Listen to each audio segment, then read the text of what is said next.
There was once a very old couple who could not hear well. One day the old man said to his wife, "Maisie, you know, after all these years, me still love you so." Miss Maisie said, "Yes, Albert, after all these years, me tired of you too." Hello and welcome to another exciting edition of Jamaica Magazine. I am your host, Audrey Williams. It's International Joke Day. I hope you'll share a joke or two today. While you think of one, you are in for a treat. Summer is here, and we'll be looking at ways you can enjoy your summer months. Then we take a walk down memory lane. So don't you go anywhere. We'll be right back after this.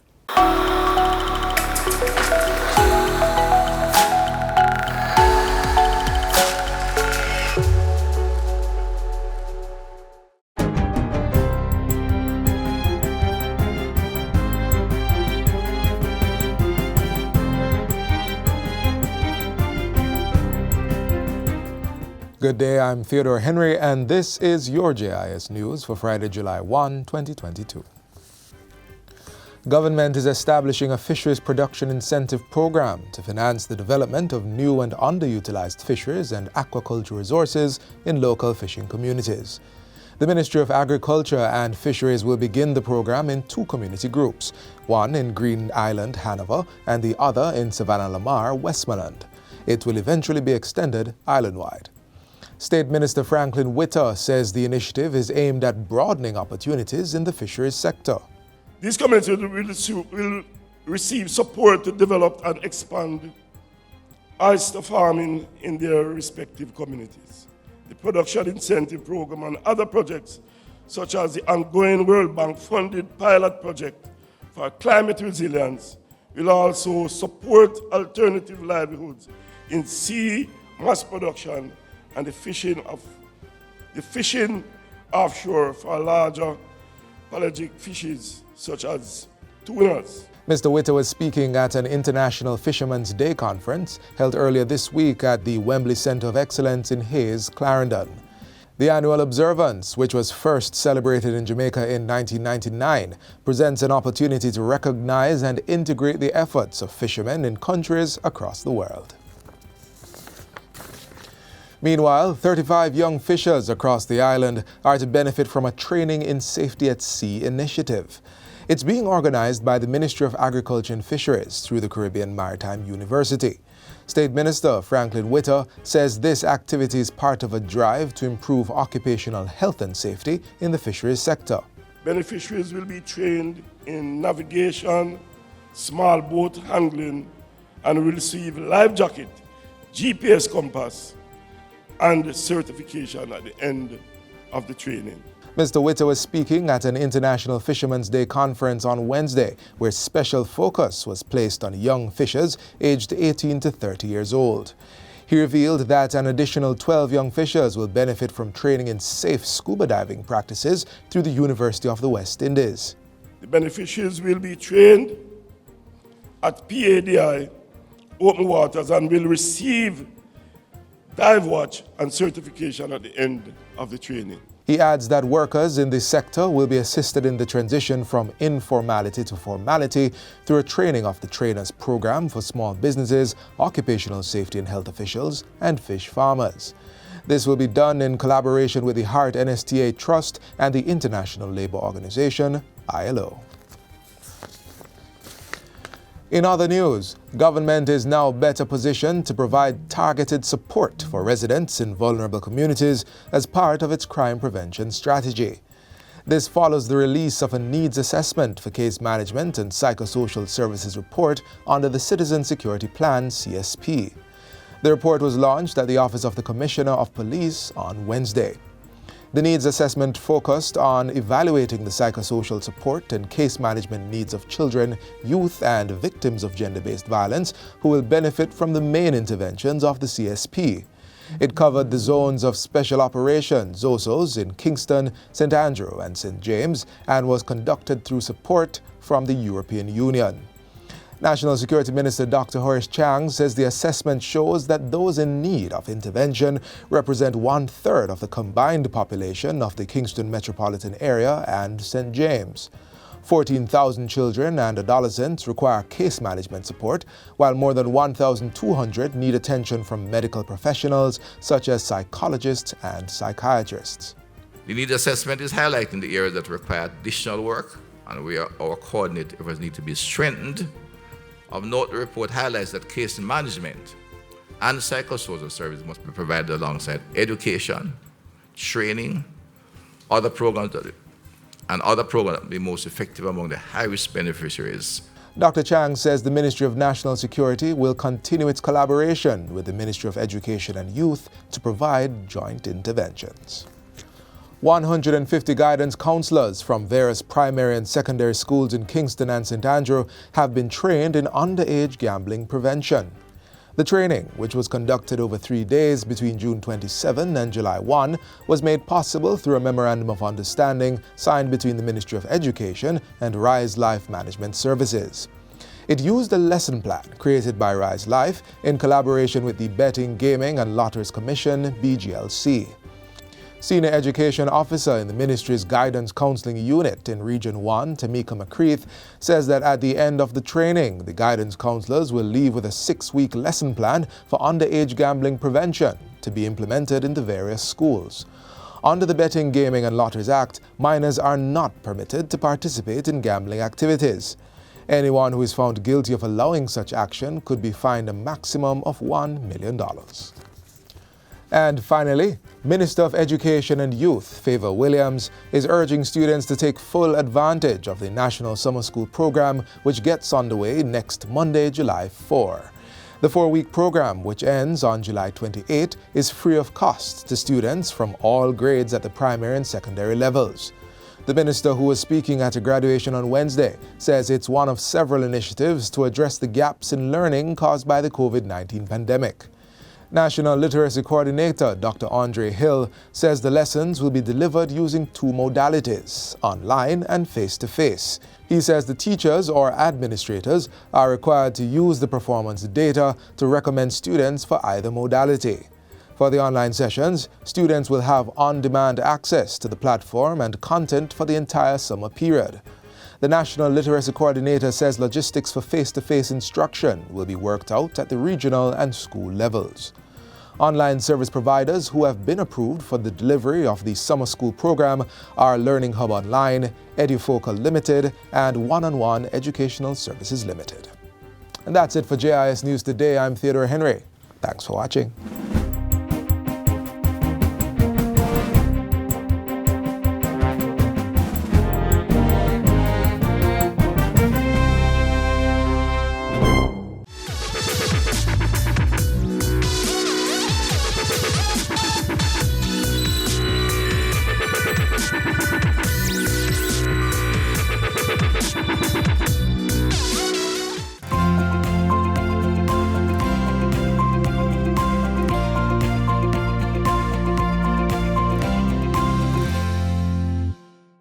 As you may know, traditionally, most of our food in Jamaica is cultivated in the rural parts of the island. However, that practice is quickly changing. Let's learn how you can produce your food, even if you live in urban Jamaica. Food production is everybody's business.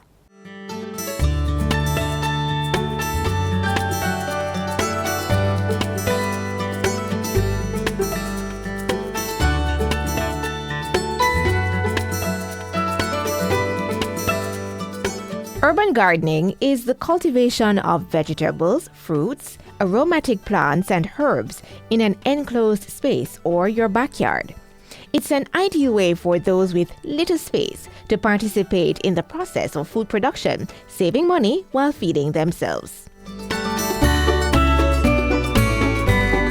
Practical application is one of the best methods of imparting new knowledge.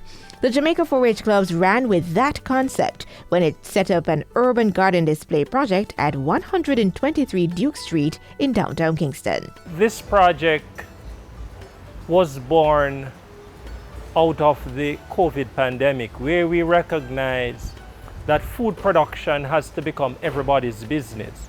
Traditionally, most of our food in Jamaica is cultivated in rural areas. We believe that even if you are in a dormitory community without land space, we believe that there's still an opportunity for you to produce. In this urban model, you would realize that we are demonstrating how you can do air planting, how you can do planting on your fence line, how you can produce food in different medium.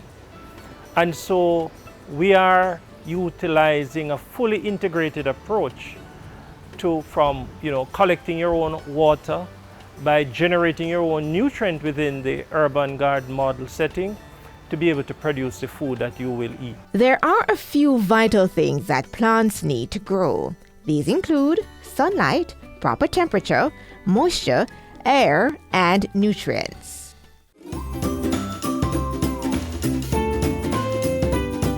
One of the basic pieces of technology inside our urban model garden is to demonstrate rainwater harvesting. From your roof, you're collecting your water, not only your roof, but just anywhere there's a runoff, because it could be a runoff underground. And what you want to do is to be able to have some storage capacity.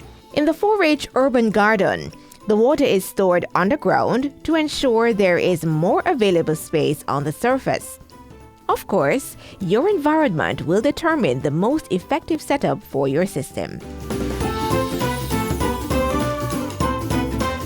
One of the good things about Jamaica, other than when we have night, we always have sunlight. There are some plants that requires a lot more lighting than others. And so one of the things we demonstrate or we share with urban gardeners is where you put what. So there are some plants that you can do indoors. There are some plants that will strive and do better if they were to be grown outdoor, whether you're using container, you're using your fencing, you're using backyard, front yard, or your rooftop. Another feature that is demonstrated here is composting. To my right is our composting area, and we have a roto-composting bin, as well as we have a regular bin. And in fact, just about all the vegetative matter and the waste from the birds and the animals across there are in fact all placed into our composters, and that is broken down to provide organic matter. Because again, your soil needs that for aeration, it needs it to add humus, and that's what is going to allow your plants to grow well. And all this can be done in your own space. Livestock is another avenue you can choose in your urban gardening. Rabbit rearing is an excellent source of protein, and it doesn't require much space. You can also use the plants in the garden to feed them. Other animals can be included, such as chicken and fish. We do a lot of different birds here. You can do your ornamental fish, you can do your tilapia, and you can also do your domestic hens. Because that's something we are also promoting, is to get back to those domestic hens for eggs and meat. There are many things you can do in terms of livestock. It's almost as diverse as you're going for crops. To replicate this model in your urban space, speak with your Jamaica 4-H Club's parish officer. You can receive seeds and other planting material to get you started. One of the biggest threats right now in the world is not war or COVID, is really to have a sustainable supply of food. And the view is that no longer can we only rely on the traditional food producer. I think food production has to become everybody's business.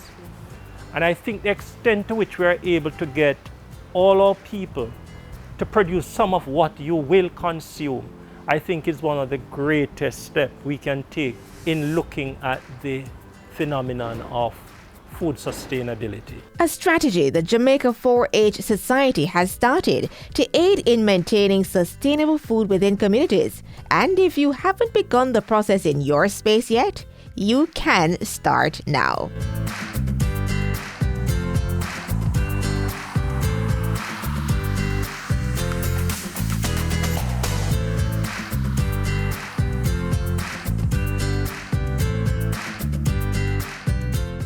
What a way you're full of our roots and culture. That was in Jamaica 60. Jamaica 60? What a piece of news, Miss Matty. I feel like my heart going bust up. Just in, the island of Jamaica is on the verge of celebrating its 60th year of independence. I only we have to celebrate it now. They say the people them you know them come here, you know. But you see when our people decide say the other people them free paper bono, them say if it's war, start it whatever. We all collect medal panta fight, you know. Medal. Amount of tongue we give them, you know. The celebrations are slated to begin on January 1st, 2022. Organized by the Ministry of Culture, Gender, Entertainment and Sport. We have more in this report. I am on site and planning activities are ablaze. Persons are advised to download the Reggae Jamaica app to know what it pre. Why pre? Activities for the Jamaica 60 celebration. If you don't know the app to get the updates then. Summer calls for long days and plenty of sunshine, driving us to become more active and outdoorsy.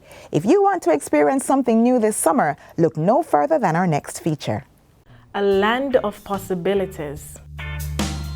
With a largely ideal soil and climate for growing many necessary produce, but also a land where a tropical team competes in a cold weather national bobsled sport, a first of its kind, mind you. And above all, a land with a tropical climate. It's warm weather all year round, but with a slight variation between summer and winter, and some more variations in different parishes. This is Jamaica, and this is summer as cold as it gets in Jamaica. Jamaica is located just 18 degrees north of the equator, and over 8,000 kilometers from the North Pole. So you get the picture. It's not really that cold. However, despite the tropical climate, you might be surprised to know that there are places in Jamaica where it can get nippy. My first summer stop took me to Hollywell, and if you're looking to bundle up this summer, this would be a great place to start. This terrestrial national park is home to some of the most unique plants and animals in the world and provides an ideal link to the rest of the often cold Blue and John Mountains. Now that's a tropical mist. Hollywell, which we're now standing at approximately 3,000 feet above sea level, and the typical weather condition is usually very cool. It's a cool climate, usually reaching up to 11 and 12 degrees Celsius. He said cool, but do you see the fog and mist sweeping in the background and permeating Orleans? That's called cold if you ask me. The offerings in terms of a climate to Hollywell, it's usually very cool, and being that it's within a cloud forest, within the Blue and John National Park, it entails a large cloud cover. For persons usually in the warm cities, they would normally want to come and exploit and enjoy these temperature at times. And besides the temperature, there's a beauty to contemplate from the flora and fauna that grow and breathe in the area. Even if you're not that into nature, the scene is an immediate attention grabber. Some of the endemic plant species and animal species that's generally found within the national park. One of the plant species thus far is the soapwood, otherwise known as the Sapium harrisis. It produces a milky sap. Usually it's used to make like a paste. And there are others such as the soapwood tree, known as the Cletra occidentalis. That's like two of the main trees that's found, but there are several other species. There are 28 endemic bird species that's generally found within the park. If you've looked enough at the majesty of nature, consider taking a hike down the trails. We have 5 trails on the site. We have the Blue Maho Trail, which entails a detail of the national tree. The first area to the large area of the park, to the main camping site. So it's a linkage trail, so usually persons who come on the site and are unable to walk the long trails would rather to go on a short walk through the Blue Maho Trail. Now apart from that, we have a detailed trail which is known as the Oatley Mountain Trail. It entails several lookout platforms which gives the description of various plants and animal species that can be found within the area. Apart from that, we have a trail called the Sheltered Trail and the Wagwater Trail, which is the actual head of the Wagwater that goes all the way back into St. Mary. Well, I would say the most preferred trail by visitors would definitely be the Oatley Mountain Trail. One reason for that is that it is detailed, it is an interpretive trail. It has lookout platforms viewing different areas of Jamaica, and it also gives details to the exact location as to where you're traveling. And there's no need to leave the same day. Stay overnight and enjoy the panoramic view of the capital. And don't worry, a ranger station is there for your peace of mind. Here at Hollywell, we offer camping, cabins, and generally you come up on your picnic for the day. We have 3 cabins here inside Hollywell, so we have a 2 1-bedroom cabin and a 2-bedroom cabins. So if you don't want to use our cabins, or if we have no cabins available, you can also use our tents. So we have tents and tent site as well, so we have tents for rental, also cots, blow-up beds and all of that stuff. Oh, and there's even a jungle gym for the little ones. Hike or climb, you decide. A lot of people come to Hollywell and they say that Hollywell have a rich history with our ancestors. So a lot of times, from time to time, you find people come up just to relax, and enjoy and be one with the ancestors. So you see, despite our obvious tropical climate, if you're up for a chilly day or stay in the tropics, being high above sea level, then Hollywell may very well be your hideaway this summer.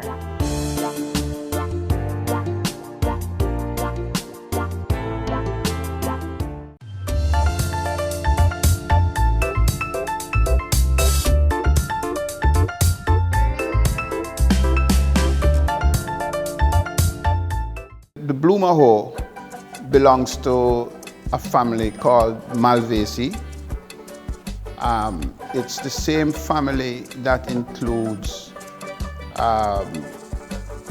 ornamental shrubs like shoeblack. So the scientific name for the blue maho is Hibiscus elatus. I imagine that the specific name, which is the elatus, would indicate the fact that it is lofty and grows to great heights.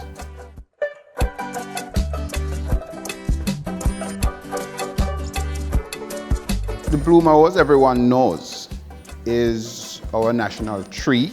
Jamaica has well over hundreds of native trees. It's easy to understand that the combination of characteristics that makes the maho unique is probably what gave it the edge over all those other hundreds of trees. The native range of the blue maho is to the northeastern corner of Jamaica, which is Portland, sections of the Jonker Mountain.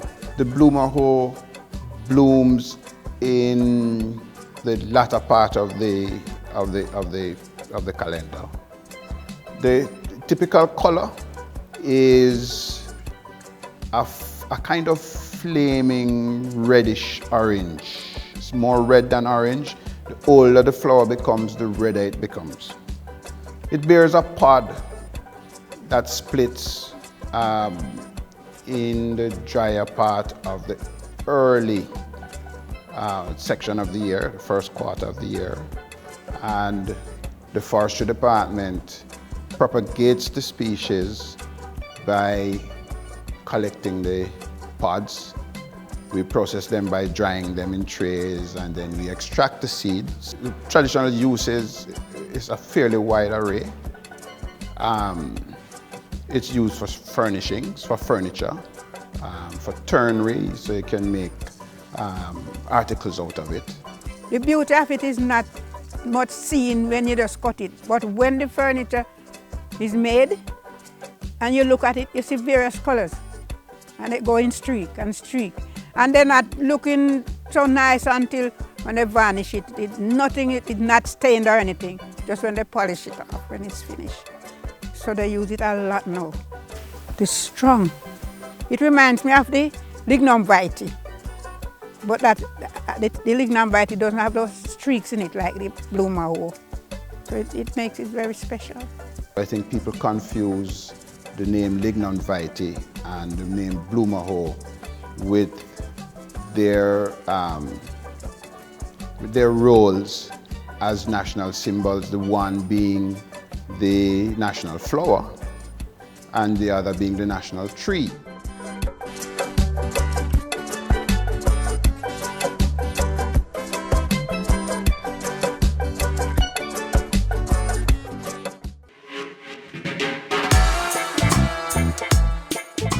Hey you, yes you, let's go on a public sector journey together. Check your rear view and let's hit the gas.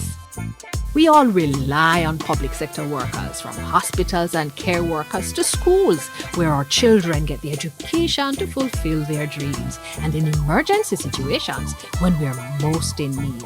In turn, public sector workers are paid by us.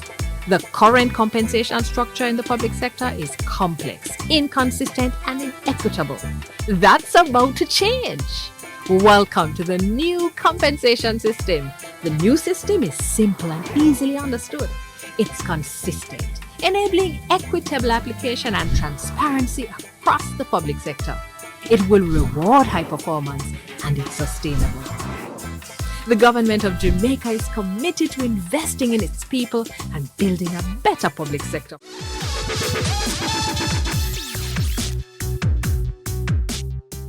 Hi, I'm Grace Henry, founder and director of Budding Farmers JA. Budding Farmers JA is intended to introduce agriculture to young people, and we started off with the intention of allowing children to experience agriculture in a way that they will be able to grow at home, because at no time children should be hungry. When we started and we saw the need based on the studies and the research that were going around, we said, you know, let us reach out to the Ministry of Agriculture, because who else? We want children across the island and across the region actually to experience this, and that is why we said, you know, let us partner with the ministry. And especially because they are now going into their new national campaign, Grow Smart, Eat Smart, we wanted to ensure that children know how to grow smart. The purpose of the camp really is to, as I said, to introduce children to farming, because in days like now, we are experiencing challenges in terms of climate change. Registration is now on. You can register at the link on our Instagram page, on our Facebook page. They can also send us an email or send us a WhatsApp, you know, just give us a call. The email address is buddingfarmersja@gmail.com, and the telephone number is 564-0430. So I'm looking forward to getting all those registration in. There are a limited amount of spaces, because we want every child to come and feel a part of it.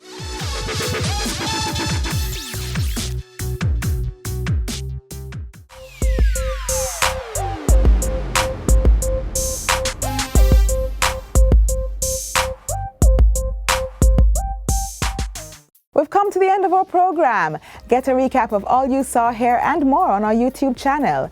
Also, feel free to visit our Facebook, Instagram, and Twitter pages for news you can use. From all of us here at the JIS, I'm Audrey Williams. Bye for now.